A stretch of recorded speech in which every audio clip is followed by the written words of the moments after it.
My name is Brigadier General Felix Kulaije. I'm the defense spokesperson. It was a spokesman until we had a lady 2 years ago, 1 year and a half ago. Heroes Day. First of all, what is Heroes Day? I think the starting point, who is the hero? Because I've seen people confusing medalists with heroes.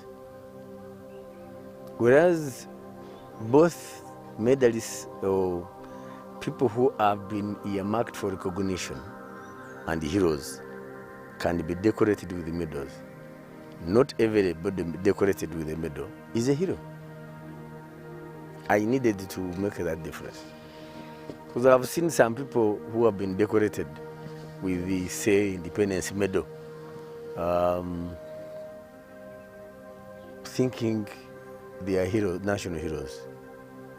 No, they are prominent persons who have done significant contribution to the country, but they are not necessarily heroes. A hero is that person who undertakes an activity for the interest of the common good. In most cases, he or she does not expect rewards to herself or himself. Secondly, it actually most of the time involves sacrifice of one's life. You give it your ultimate, and then you qualify to be a hero. You may die in the struggle, you may survive the struggle. In fact, if you die in the struggle, in my humble opinion, this is personal, if you die in the struggle, you are safe.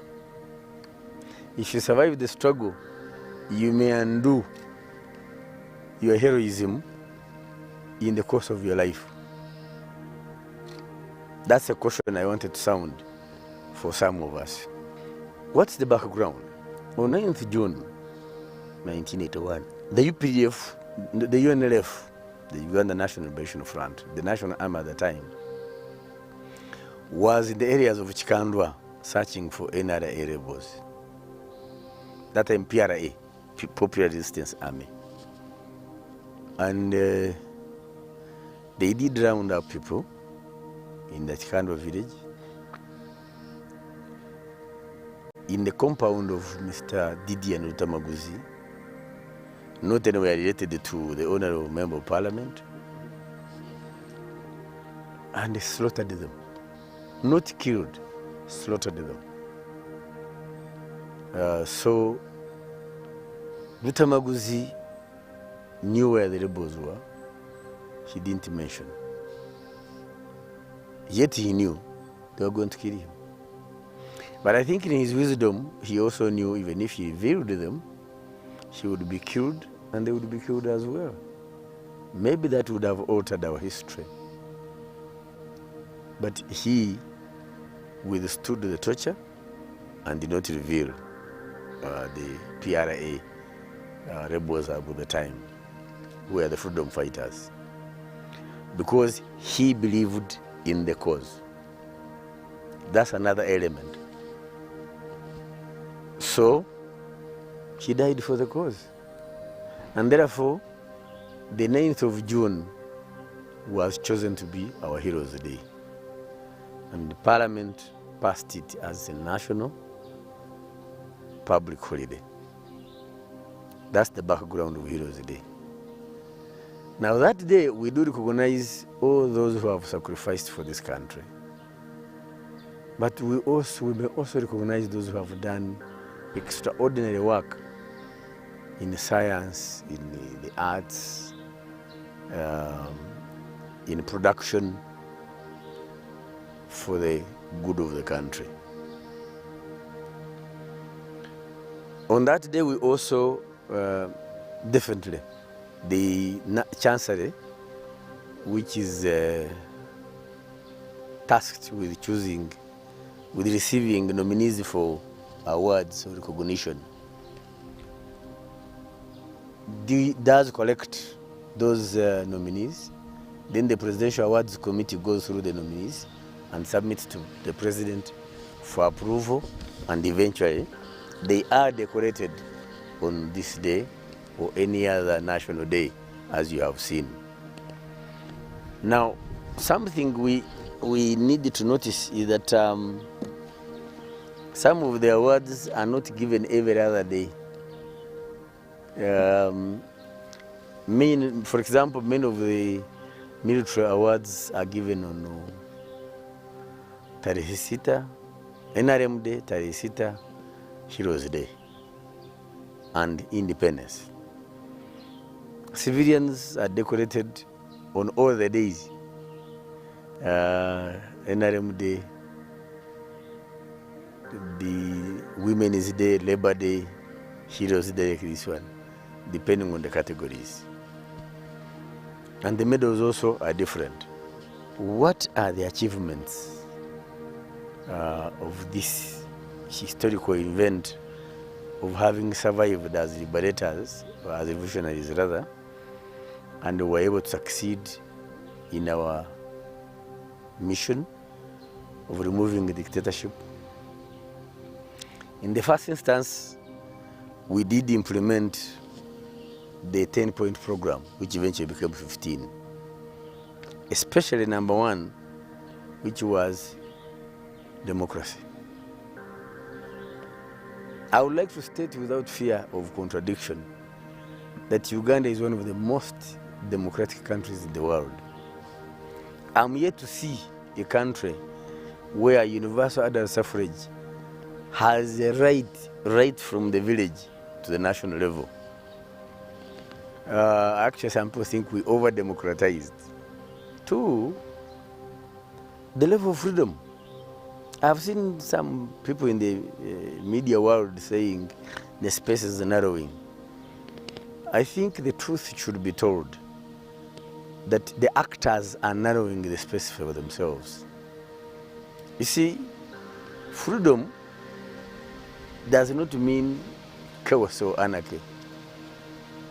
Freedom is not synonymous with behaving anyhow you want. My rights go as far as your rights start. So I am free to do whatever I want to do as long as I don't infringe on yours, number 1. Number 2, I must not also infringe on national security. Now, when you are practicing your job, you must be cautious. Whose interests are you serving? Is it your nation or somebody else?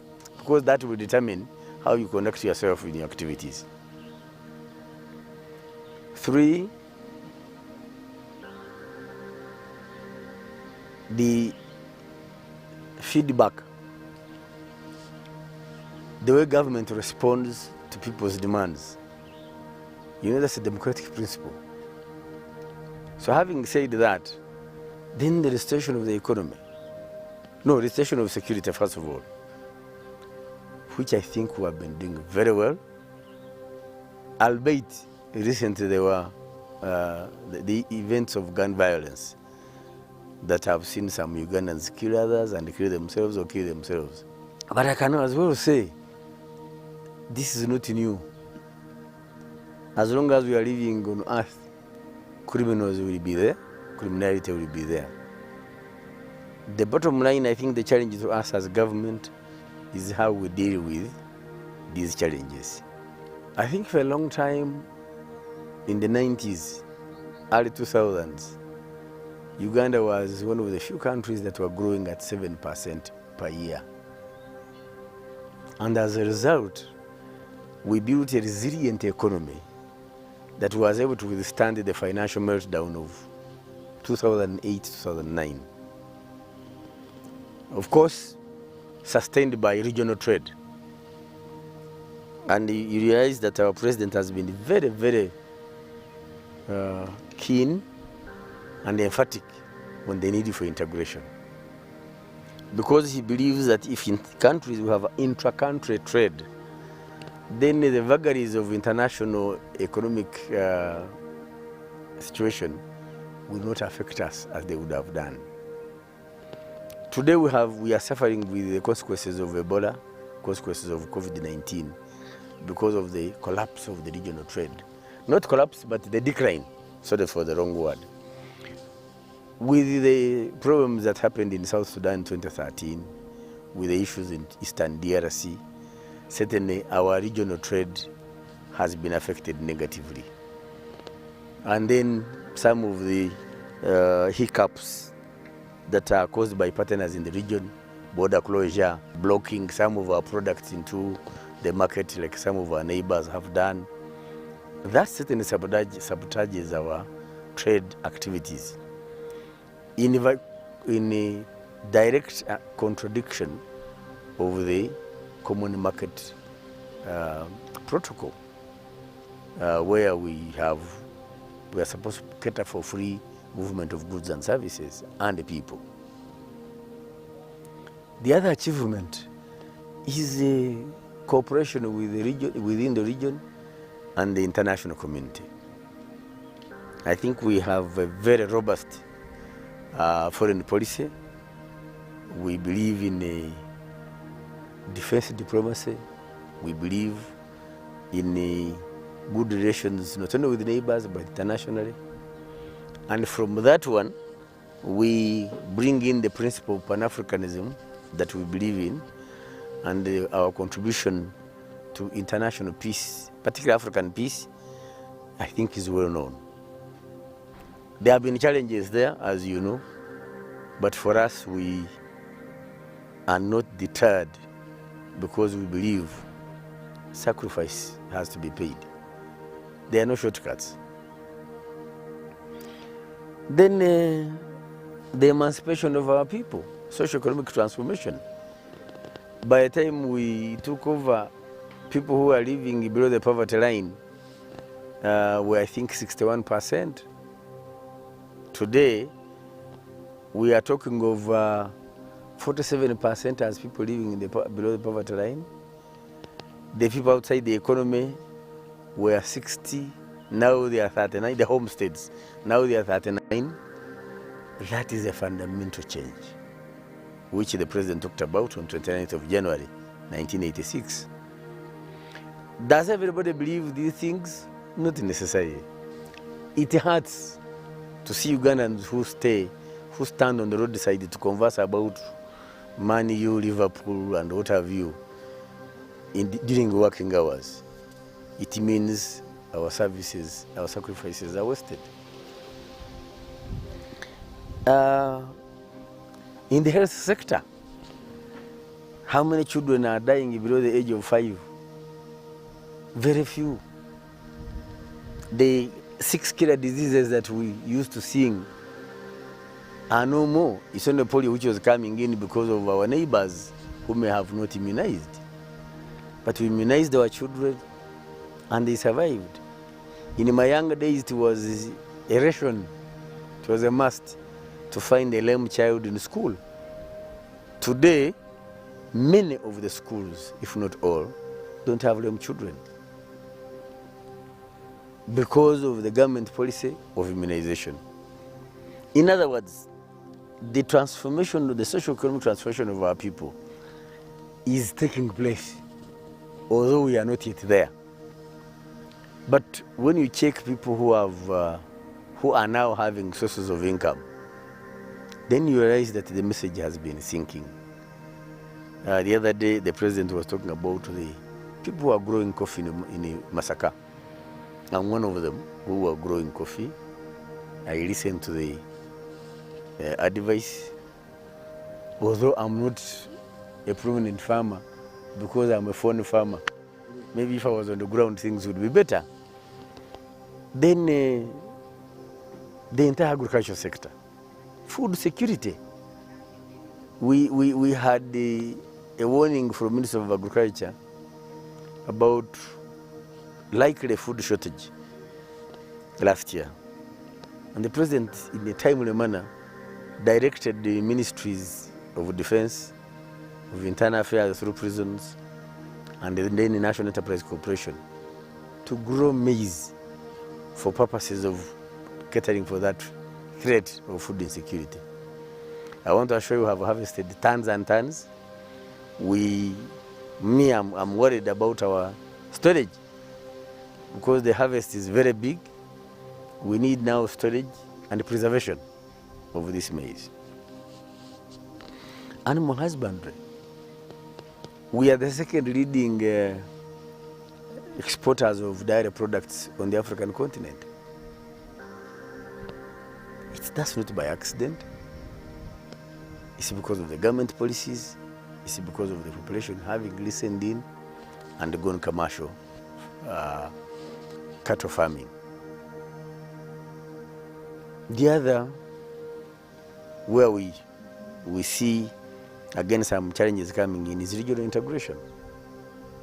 You remember the East African Community had collapsed in 1977. Our leaders revived it in 1999. A number of protocols have been signed. It would be prudent for all of us in East Africa to indeed enthusiastically implement these protocols. Because with the addition of Democratic Republic of Congo, our market, our population now as East Africa is almost 300 people. Now you can go in an international business forum and talk of a market for a foreign direct investor. He or she will listen. But when you have only 45 million, who will listen to you? When China has 1.4 billion, they can go there. India has 1.3 billion, they would rather go there. So it's important. Big is big that we integrate. So I believe we have had those achievements. And education. Oh, why would I forget education? In our young days, some people were never assured of seeing the blackboard or saw the blackboard for 1 or 2 years and dropped out. Again, there have been issues of people who charge school fees irrespective of the presidential directive, but that is being handled. Okay. In my view, we have made these achievements. We have built a very formidable, effective, efficient, and accountable national army, both accountable in budgetary terms and accountable to the population in terms of our conduct. What are the challenges? First of all, money, resources. The resource envelope has not been growing at the rate of our population growth. I think we have one of the highest population growth rates in the world, with 3.2%. So that outpaces the growth of the economy. And so it hinders our ability to realize the targets of transformation. 2, I think democracy in a poor society has its own challenges. And when you talk about democracy for some people who are hungry, it may not make sense. For example, I was told in the NRM primaries, one constituency, a person who had been with one of the candidates all along, on the voting day, he was in the opponent's line. Guess over what? 2,000 shillings he had been given at a corner.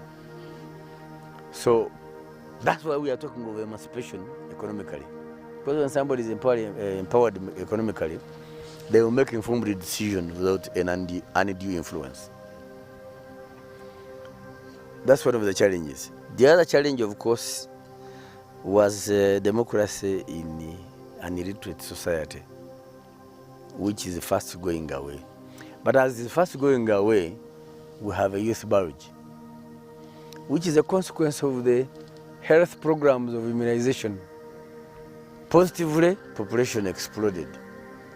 But now, the challenge, how do you deal with this youth bulge?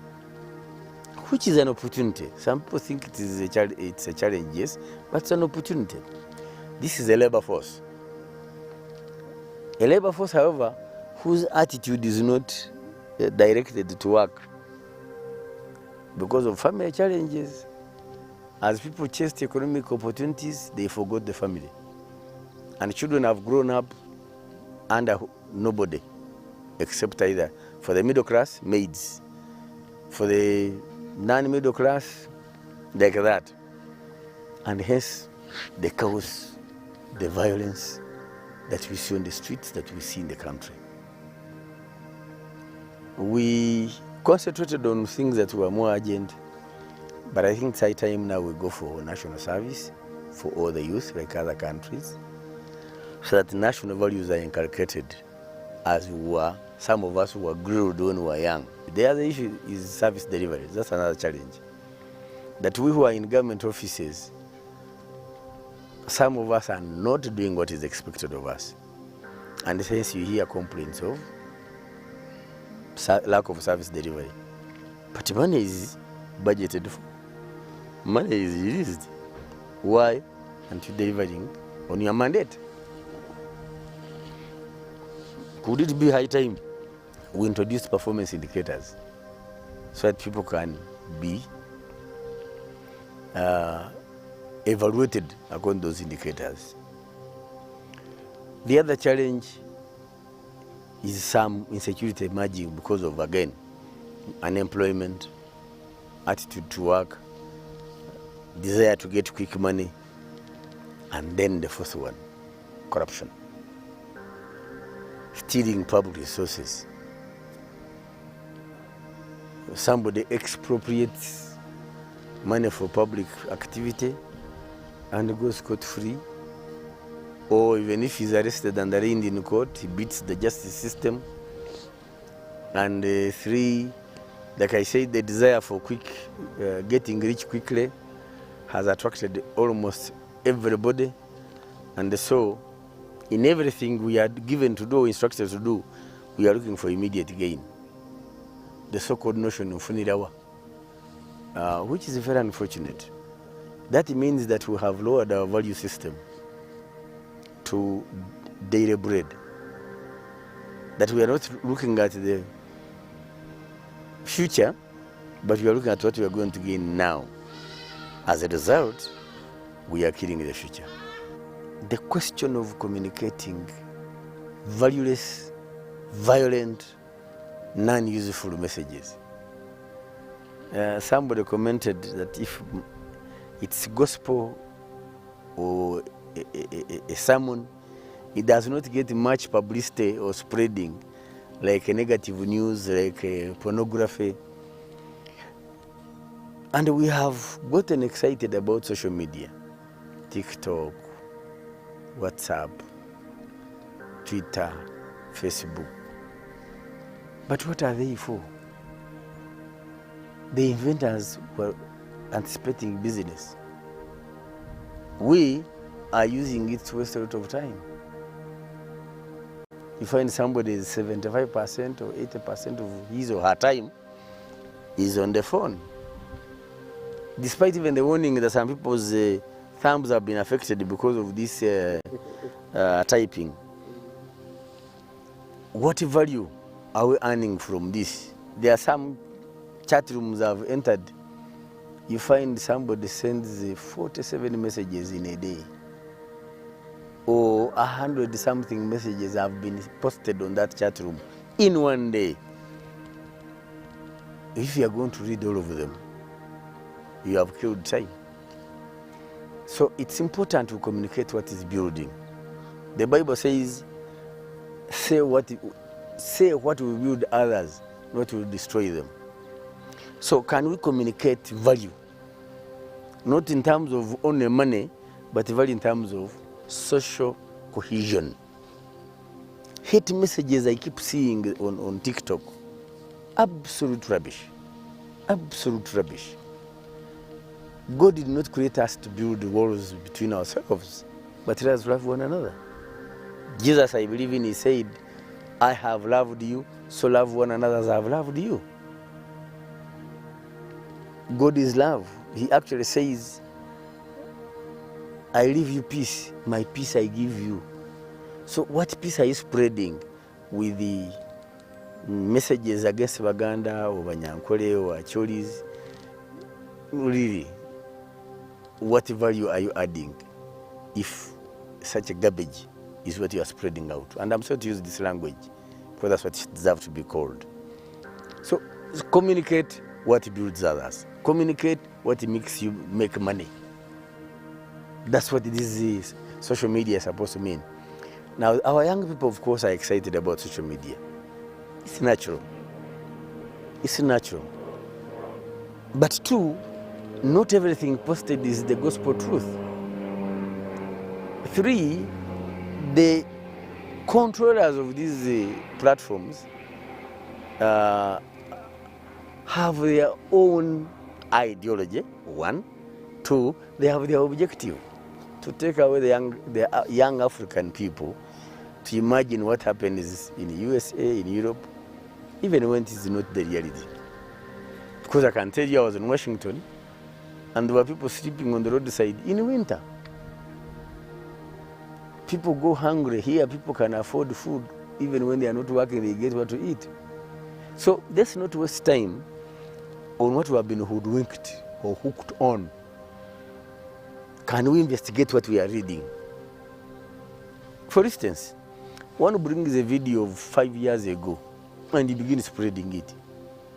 A negative one is that, either some murder or some massacres. What are you building? In whose interest are you spreading this? It's again multiplication of hate. It's scaring the population. It's undermining, of course, the government because you don't support it. Can we see elsewhere? Do people undermine government when they don't support it in USA? The answer is no. The other day, yesterday actually, yes, yesterday, Congress, bipartisan, voted to urge Biden to increase certain budgetary proposal. I mean, to accept it. That's what I would expect of our parliament. That's what I would expect of our politicians. The celebration of what has happened to our troops in Somalia is an indication of how unpatriotic some of us can be. When somebody dies and you see somebody saying, "Mkamufe, kababate," then you forget this person has a family, has people who are hurting. When I was growing up, you never talked ill of the dead. Even when he was a known thief, people would hold their fire, bury the guy to go for the interest of the family. So, as I'm concluding, as I'm ending this interview, I would like to thank you for this opportunity. I'd like to wish Ugandans a very happy celebration of Heroes Day. And for me, every occasion is an opportunity to check ourselves. What have we done? What should we have done better? And how can we improve? May God bless you. May God bless Uganda.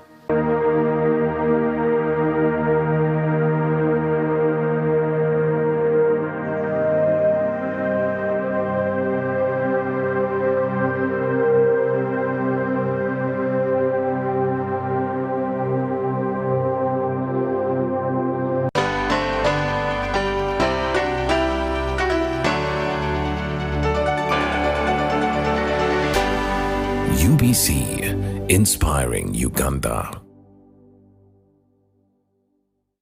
So when you pay your taxes, you are investing in the future of Uganda. Uganda Revenue Authority, developing Uganda. Kyebagala ogamba nti sente URA ezetukuŋŋaanyamu ze zimala okukola ebintu bino byonna, enguudo, amasomero n'ebintu ebirala. Muzeyi, aba abasajja basolooza sente nyingi nnyo. Olaba nti boda boda banzako emiliyoni aga. Miliyoni ana? Miliyoni ana zowa boda. Olowooza atunda okutunza emmere wa restaurant. Nyabo, sigo wa restaurant.